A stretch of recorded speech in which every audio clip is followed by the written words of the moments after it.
سرکار بغداد حضور غوث پاک رضی اللہ تعالیٰ عنہ کا اسم مبارک عبد القادر، آپ رحمۃ اللہ علیہ کی کنیت ابو محمد اور القابات محی الدین، محبوب سبحانی، غوث الثقلین، غوث العظم وغیرہ ہیں۔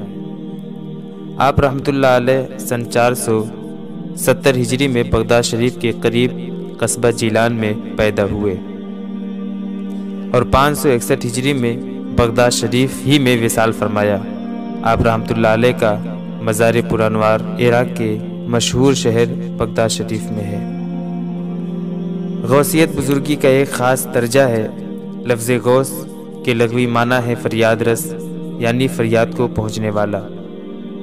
چونکہ حضرت شیخ عبد القادر جیلانی رحمۃ اللہ علیہ غریبوں، بے کسوں اور حاجت مندوں کے مددگار ہیں، اسی لیے آپ کو غوث اعظم کے خطاب سے سرفراز کیا گیا۔ بعض عقیدت مند آپ کو پیران پیر دستگیر کے لقب سے بھی یاد کرتے ہیں۔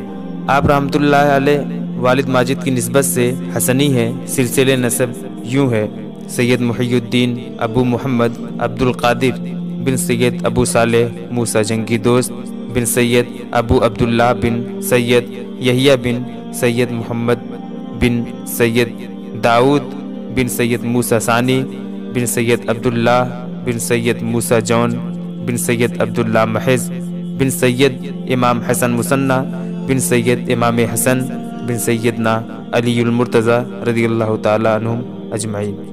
اور آپ رحمۃ اللہ علیہ اپنی والدہ ماجدہ کی نسبت سے حسینی سید ہیں۔ آپ رحمۃ اللہ علیہ کا خاندان صالحین کا گھرانہ تھا۔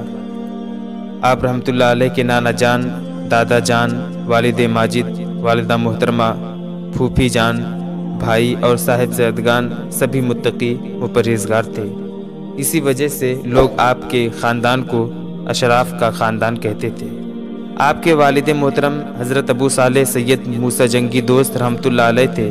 آپ کا اسم گرامی سید موسیٰ، کنیت ابو صالح اور لقب جنگی دوست تھا۔ آپ جیلان شریف کے اکابر مشائخ کرام رحمہم اللہ میں سے تھے۔ آپ رحمۃ اللہ علیہ کا لقب جنگی دوست اس لیے ہوا کہ آپ رحمۃ اللہ علیہ خالصاً اللہ عز و جل کی رضا کے لیے نفس کشی اور ریاضت شرعی میں یکتائے زمانہ تھے۔ نیکی کے کاموں کا حکم کرنے اور برائی سے روکنے کے لیے مشہور تھے۔ اس معاملہ میں اپنی جان تک کی بھی پرواہ نہ کرتے تھے۔ چنانچہ ایک دن آپ رحمۃ اللہ علیہ جامع مسجد کو جا رہے تھے۔ خلیفہ وقت کے چند ملازم شراب کے مٹکے نہایتی احتیاط سے سروں پر اٹھائے جا رہے تھے۔ آپ نے جب ان کی طرف دیکھا تو جلال میں آ گئے اور ان مٹکوں کو توڑ دیا۔ آپ رحمۃ اللہ علیہ کے روب اور بزرگی کے سامنے کسی ملازم کو دم مارنے کی جرت نہ ہوئی، تو انہوں نے خلیفہ وقت کے سامنے واقعے کا اظہار کیا اور آپ رحمۃ اللہ علیہ کے خلاف خلیفہ کو ابھارا۔ تو خلیفہ نے کہا، سید موسیٰ کو فوراً میرے دربار میں پیش کرو۔ چنانچہ حضرت سید موسیٰ رحمۃ اللہ علیہ دربار میں تشریف لے آئے۔ خلیفہ اس وقت غیظ و غضب سے کرسی پر بیٹھا تھا۔ خلیفہ نے للکار کر کہا، آپ کون تھے جنہوں نے میرے ملازمین کی محنت کو رائیگاں کر دیا؟ حضرت سید موسیٰ رحمۃ اللہ علیہ نے فرمایا، میں محتسب ہوں اور میں نے اپنا فرض منصبی ادا کیا ہے۔ خلیفہ نے کہا، آپ کس کے حکم سے محتسب مقرر کیے گئے ہیں؟ حضرت سید موسیٰ رحمۃ اللہ تعالیٰ علیہ نے روب دار لہجہ میں جواب دیا، جس کے حکم سے تم حکومت کر رہے ہو۔ آپ کے اس ارشاد پر خلیفہ پر ایسی رقت طاری ہوئی کہ سر بزانو ہو گیا، اور تھوڑی دیر کے بعد سر کو اٹھا کر عرض کیا، حضور والا، امر بالمعروف اور نہی عن المنکر کے علاوہ مٹکوں کو توڑنے میں کیا حکمت ہے؟ حضرت سید موسیٰ رحمۃ اللہ علیہ نے ارشاد فرمایا، تمہارے حال پر شفقت کرتے ہوئے نیز تجھ کو دنیا اور آخرت کی رسوائی اور ذلت سے بچانے کی خاطر۔ خلیفہ پر آپ کی اس حکمت بھری گفتگو کا بہت اثر ہوا اور متاثر ہو کر آپ کی خدمت اقدس میں عرض گزار ہوا، عالی جاہ، آپ میری طرف سے بھی محتسب کے عہدے پر مامور ہیں۔ حضرت سید موسیٰ رحمۃ اللہ علیہ نے اپنے متوکلانہ انداز میں فرمایا، جب میں حق تعالیٰ کی طرف سے مامور ہوں تو پھر مجھے خلق سے مامور ہونے کی کیا حاجت ہے؟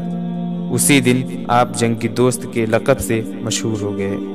حضور سیدنا غوث العظم رضی اللہ تعالیٰ عنہ کے نانا جان حضرت عبداللہ سومئی رضی اللہ تعالیٰ عنہ جیلان شریف کے مشائخ میں سے تھے۔ آپ رحمۃ اللہ علیہ نہایت زاہد اور پرہیزگار ہونے کے علاوہ صاحب فضل و کمال بھی تھے۔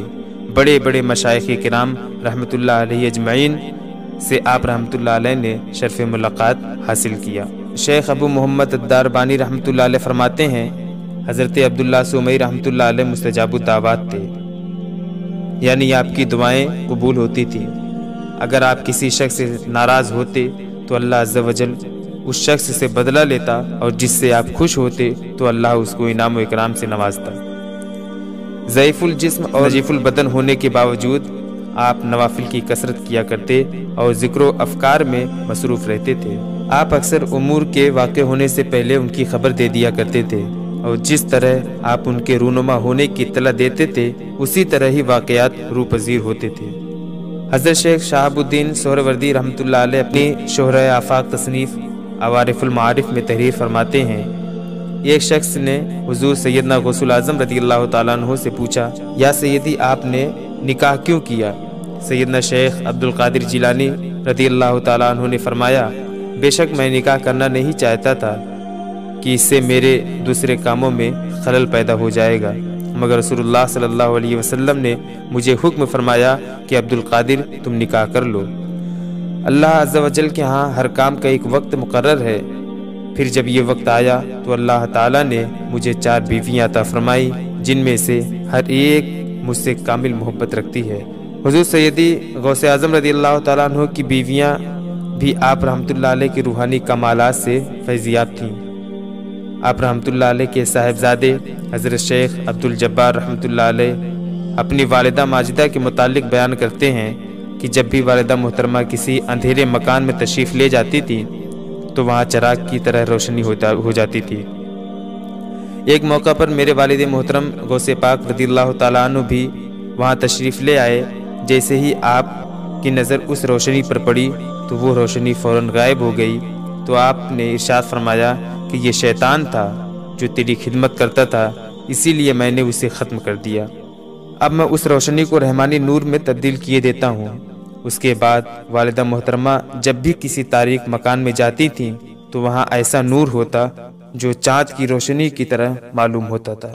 آپ کی پھوپھی صاحبہ بھی مستجاب الدعوات تھی۔ ایک دفعہ جیلان میں قحط سالی ہو گئی، لوگوں نے نماز استسقا پڑھی لیکن بارش نہ ہوئی، تو لوگ آپ کی پھوپھی جان حضرت سیدہ ام عائشہ رحمۃ اللہ علیہ کے گھر آئے اور آپ سے بارش کے لیے دعا کی درخواست کی۔ وہ اپنے گھر کے صحن کی طرف تشریف لائیں اور زمین پر جھاڑو دے کر دعا مانگی، اے رب العالمین، میں نے تو جھاڑو دے دیا اور اب تو چھڑکاؤ فرما دے۔ کچھ ہی دیر میں آسمان سے اس قدر بارش ہوئی جیسے مشک کا منہ کھول دیا جائے۔ لوگ اپنے گھروں کو ایسے حال میں لوٹے کہ تمام کے تمام پانی سے تر تھے اور جیلان خوشحال ہو گیا۔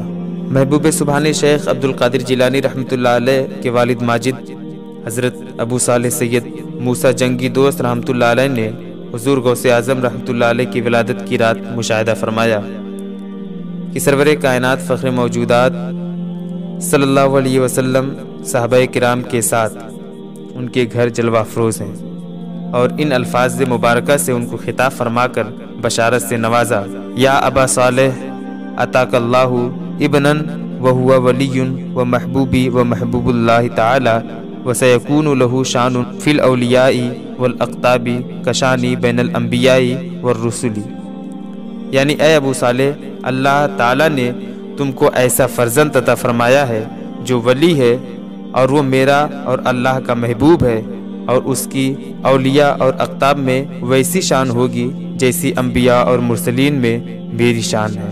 جن مشائخ نے حضرت سیدنا غوث اعظم رضی اللہ تعالیٰ عنہ کی قطبیت کے مراتب کی گواہی دی ہے، روضۃ النواظر اور نزہۃ الخواطر میں صاحب کتاب ان مشائخ کا تذکرہ کرتے ہوئے لکھتے ہیں، آپ رحمۃ اللہ علیہ سے پہلے اللہ کے اولیاء میں سے کوئی بھی آپ کا منکر نہ تھا، بلکہ انہوں نے آپ کی آمد کی بشارت دی۔ چنانچہ حضرت سیدنا حسن بصری رحمۃ اللہ علیہ نے اپنے زمانہ مبارک سے لے کر حضرت شیخ محی الدین سید عبد القادر جیلانی رضی اللہ عنہ کے زمانے مبارک تک تفصیل سے خبر دی۔ جتنے بھی اللہ کے اولیاء گزرے ہیں سب نے شیخ عبد القادر جیلانی رضی اللہ عنہ کی خبر دی ہے۔ اور حضرت جنید بغدادی رضی اللہ تعالیٰ عنہ فرماتے ہیں کہ مجھے عالم غیب سے معلوم ہوا ہے کہ 5ویں صدی کے وسط میں سید المرسلین صلی اللہ تعالیٰ علیہ وسلم کی اولاد اطہار میں سے ایک قطب عالم ہوگا جن کا لقب محی الدین اور اسم مبارک سید عبد القادر رحمۃ اللہ تعالیٰ علیہ ہے، اور وہ غوث اعظم ہوگا۔ اور جیلان میں پیدائش ہوگی، ان کو خاتم النبیین رحمۃ للعالمین صلی اللہ علیہ وسلم کی اولاد اطہار میں سے ائمہ کرام اور صحابہ کرام علیہم الرضوان کے علاوہ اولین و آخرین کے ہر ولی اور ولیہ کی گردن پر میرا قدم ہے کہنے کا حکم ہوگا۔ اسی طرح شیخ ابو بکر بن حوارہ رحمۃ اللہ علیہ نے ایک روز اپنے مریدین سے فرمایا کہ عنقریب عراق میں ایک اجمی شخص جو کہ اللہ عز و جل اور لوگوں کے نزدیک عالی مرتبت والا ہوگا، اس کا نام عبد القادر ہوگا اور بغداد شریف میں سکونت اختیار کرے گا۔ قدمی حاضہی علی رقبۃ کل ولی اللہ، یعنی میرا یہ قدم ہر ولی کی گردن پر ہے، اس کا اعلان فرمائے گا، اور وہ زمانہ کے تمام اولیاء کرام رحمۃ اللہ تعالی علیہم اجمعین اس کے فرما بردار ہوں گے۔